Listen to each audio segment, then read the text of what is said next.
శివస్వామి గారు నమస్తే. ఓ నిమిషం. నమో వెంకటేశాయ.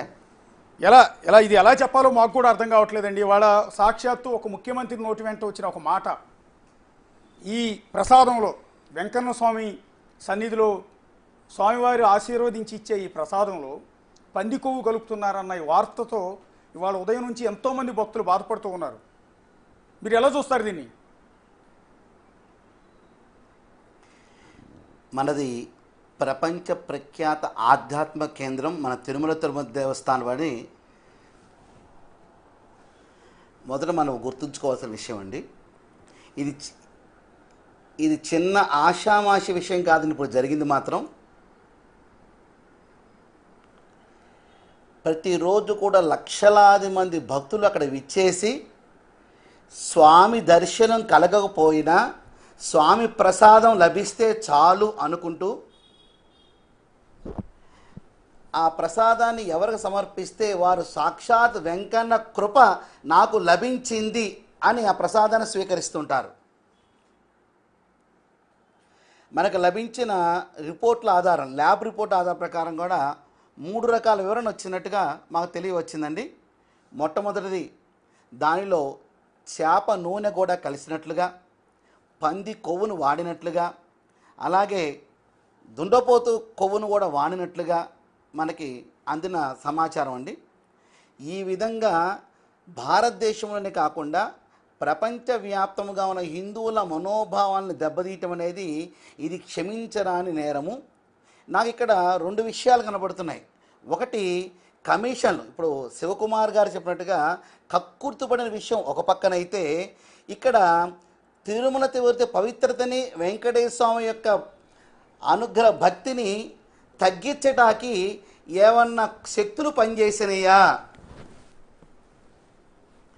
అని ఖచ్చితంగా అనుమానం తీరుతుందండి. అసలు తిరుమల తిరుపతి దేవస్థానం ట్రస్ట్ బోర్డులోనే రాజకీయ పునరావాస కేంద్రంగా అది మారకుండా చూడవలసిన బాధ్యత మనందరి మీద ఉందండి. ప్రభుత్వం వారు ఒక నియామకం చేసేప్పుడే ఆ రాష్ట్రము ఈ రాష్ట్రము ఈ రాష్ట్రము అంటూ కేటాయింపు చేస్తున్నారు. కానీ శ్రద్ధ ఎవరికి ఉన్నది, భక్తి ఎవరికి ఉన్నది, ఎవరైతే రాణిస్తారు అనే విషయాన్ని తీసుకున్నట్టయితే కనుక ఈ విపత్కర పరిస్థితులు మనకు వచ్చేవి కాదు. ఇవాళ ఇంత బాధపడవలసిన అవసరం ఉండేది కాదు. ఈ విధంగా ప్రసాదం ప్రతిరోజు కూడా లక్షల లడ్లు పంపిణీ జరుగుతున్నప్పుడు వాటిలో ఈ విధంగా కల్తీ జరిగిందని చెప్పి తెలియటమే ఇది దారుణాది దారుణమైన విషయం అండి. దీనికి పార్టీ పరంగా చూడటం అనేది పక్కన పెడితే, ఇందాక శివకుమార్ గారు చెప్పారు ఇది 2 పార్టీలకు సంబంధించి కాదండి, బీజేపీకి సంబంధించిన విషయం కూడా అని చెప్పని నేను ఇప్పుడు మాట్లాడుతున్న అందరినీ అంటున్నాను. ఇప్పటివరకు గత ప్రభుత్వమా, ఈ ప్రభుత్వమా, ఇప్పుడు వచ్చేవారా, ఎవరైనా కానివ్వండి, మీరందరూ కూడా ఇంతకుముందు ఏం చేస్తున్నారు, ఎంతవరకు శ్రద్ధ తీసుకుంటున్నారు? శ్రీశైల దేవస్థానంలో అక్కడ ఉన్న ముస్లిమ్స్ పూల బుట్టల లోపల మాంసాన్నిను విస్కీ బాటిల్ పెట్టుకుని పైన పూలు పెట్టుకుని వస్తూ మేము చూసి స్థానికంగా యువగా ఉన్న రామారావు గారు తెలియపరిస్తే ఆయన టోల్ గేట్ దగ్గర నుంచుని వాటిని పట్టుకుని ఆ పత్రికా విలేకరుల మీద ఓపెన్ చేసి అరెస్ట్ చూపించారండి.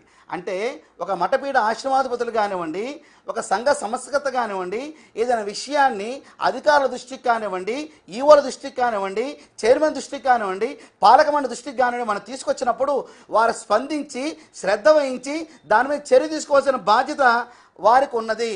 కానీ ఇదల్లా పట్టించుకునే పరిస్థితి ఎక్కడ కనబడతలేదండి.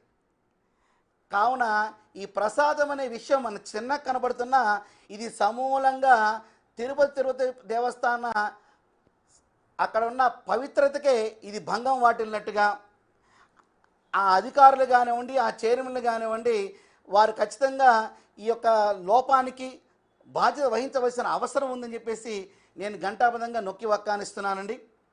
రాజకీయ పునరావాస కేంద్రాల తిరుపతిని మార్చొద్దని చెప్తున్నాము. రెండవది, ఆధ్యాత్మికపరమైన సామాజిక స్పృహ ఉండి భక్తిభావంతో ఉండి సమయాన్ని కేటాయించి ఉన్న వ్యక్తులకు మాత్రమే పాలక మండలిలో భాగస్వామ్యం ఇస్తే అది మరింతగా రాణిస్తుందని చెప్పేసి రెండో విషయంగా మేము తెలియపరుస్తున్నాం. ఇక మూడో విషయం ఏంటంటే, అసలు స్వామివారి ప్రసాదం తిననివారు, బొట్టు పెట్టుకోని వారు, గోవిందనామాన్ని పలకని వారు, వీళ్ళందరూ కూడా ఇతర మతస్థులు అక్కడ ఉద్యోగాలు చేస్తున్నారు. ప్రభుత్వాలు మారుతున్నాయి, పాలక మండలి మారుతున్నారు, కానీ వారిని మాత్రం ఎవ్వరు తీసే పరిస్థితి కనపట్లా.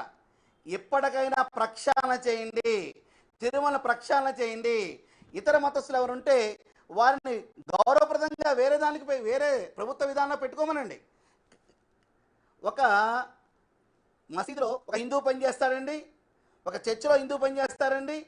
మరి స్వామివారి నామం పలకని వారు, బొట్టు పెట్టుకుని వారు, ప్రసాదం స్వీకరించిన వారు, స్వామివారి డబ్బులు మాత్రం వీళ్ళకి అవసరమవుతాయా? కావున ఇది ప్రసాదమైన విషయం ప్రధానంగా ఉన్నా కూడా తిరుమల ప్రక్షాళన చేయవలసిన బాధ్యత అందరి మీద ఉంది. అక్కడున్న ఇతర మతస్థుల ముందు తీసివేస్తే సగం మార్పు వస్తుంది. అలాగే రాజకీయ ప్రమేయం లేకుండా ఉన్న వ్యక్తులు అక్కడ ఉంటే మరికొంత మార్పు వస్తుంది. సమయాన్ని కేటాయించేవారు, శ్రద్ధను వహించేవారు కనుక బాధ్యతాయుతమైన పోస్టులో కనుక ఉన్నట్లయితే మరింత మార్పు వస్తుంది. ఈ అన్నింటినీ కలగలుపుని చూసుకుంటే ఖచ్చితంగా ఎన్ని వేల మంది పనిచేస్తున్నారండి, అక్కడ ఎన్ని వేల మంది పనిచేస్తున్నారని, ఎంత సెక్యూరిటీ డిపార్ట్మెంట్లు ఉన్నాయండి, అవన్నీ ఏం చేస్తున్నాయండి? శివస్వామి గారు, మీరిచ్చింది ఎంతో విలువైన సలహా. అది ఏం చేస్తే బాగుంటుంది అనేది. అట్లా శివకుమార్ గారు ఒక సూచన చేశారు, నెయ్యి ఎలా కొనుగోలు చేస్తే బాగుంటుంది అనేది. ఒకసారి శోభరాజ్ గారు